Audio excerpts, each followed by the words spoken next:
6 et 12 ans, travestis en putain, outrageusement maquillés et des petits garçons grimés. La vidéo que je vous partage maintenant n'est pas récente, mais elle ressort pile au moment des dossiers Epstein et je pense pas que ce soit une coïncidence. Alexandra de Brazinville nous fait un témoignage choc et nous parle d'un ancien ministre qui se croit aujourd'hui blanc comme neige. Vous voyez de qui je veux parler. Écoutez, son témoignage est incroyable. Un jour, on me demande, après un spectacle à Loussienne, au Pacha Club exactement, de passer boulevard Henri Martin pour faire ce qui s'appelle une doublette, un deuxième spectacle dans la nuit. Je savais trop bien qui était là, on me prévient que c'est un ministre.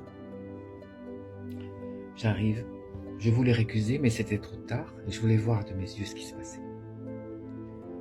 Toutes sortes de gens issus de la misère, de la précarité, étaient recroquevillés, des parents, je veux dire, par terre, les uns serrés contre les autres.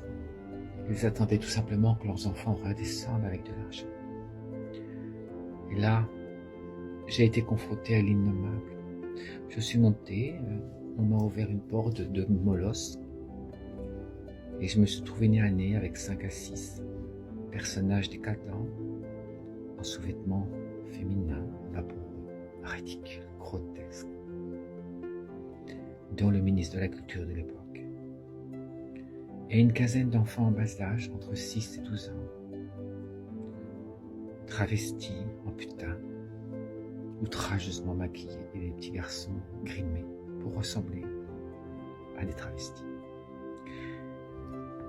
Je suis immédiatement sorti en disant que je ne cautionnais en rien, que j'allais d'ailleurs prévenir les autorités et que je faisais des spectacles pour adultes, j'avais pas vocation à rester là. Les autres artistes sont restés en disant qu'ils ne s'occupaient pas du propos, mais qu'ils faisaient un travail pour finir. À la porte, ils m'ont arrêté. Je dois mon salut uniquement à une protection mafieuse, qui a toujours été la mienne, celle de François-Marc Antony, un des caïds qui s'occupait de la butte Montmartre, de Pigalle, où moi je vivais. Quelqu'un qui avait bien connu mon père biologique, mort en 75. Et ils me laisseront partir en me menaçant et en me donnant une somme d'argent que j'ai pris, je ne sais pas pourquoi. J'ai immédiatement appelé mon ami, dont je vais taire le nom pour l'instant, vous allez comprendre de qui il s'agit, qui s'occupait de la protection d'enfance. Et je lui ai expliqué ce qui se passait, elle est venue me chercher en voiture. Elle a vu que j'étais traumatique, elle m'a demandé de monter, et là elle m'a dit cette phrase, elle m'a dit « Est-ce que tu portes des gants ?» J'avais toujours des gants en soie pour ne pas toucher la nuit. Tous ces supports que tout le monde touchait partout. J'ai un peu maniaque, vous savez. Et elle me dit les vigiles avaient des gants. J'ai dit oui. Et l'autre, le ministre de rien du tout, il avait des gants. J'ai dit non. Elle me dit bah, c'est parfait, il y a ses empreintes sur les billets.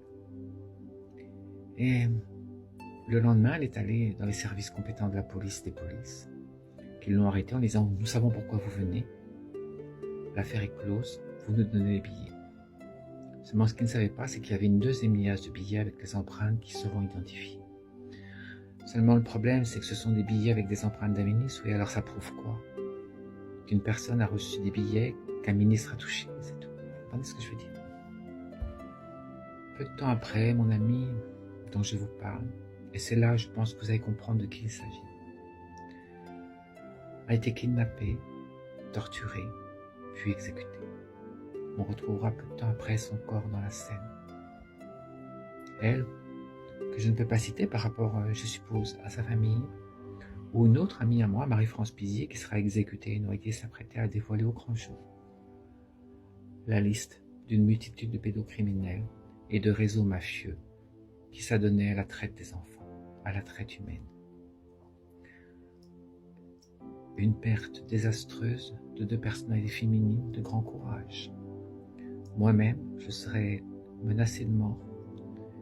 Et certains membres de la police me demanderont de partir au vert pendant un certain temps, d'où mon départ de la sphère politique, la sphère de la santé publique pour partir au vert. Voilà pourquoi je suis resté absent pendant toutes ces années, puis je suis revenu. le ministre qui habitait le boulevard Henri Martin, c'était Lang. C'est tout ce que j'ai à dire. Merci de votre écoute. Jack Lang. Est-ce que c'est une surprise? Non, tout le monde le sait. Tout le monde le sait, mais personne ne dit rien, parce que beaucoup trop de gens ont beaucoup trop de choses à perdre si ça devait exploser aux yeux du monde. C'est pour ça que ces dossiers Epstein, je pense, vont nous révéler des choses de folie, des choses complètement dingues. Tous pourris, tous des monstres. Je pense qu'on n'est pas au bout de nos surprises. Affaire à suivre. À très bientôt pour une prochaine vidéo.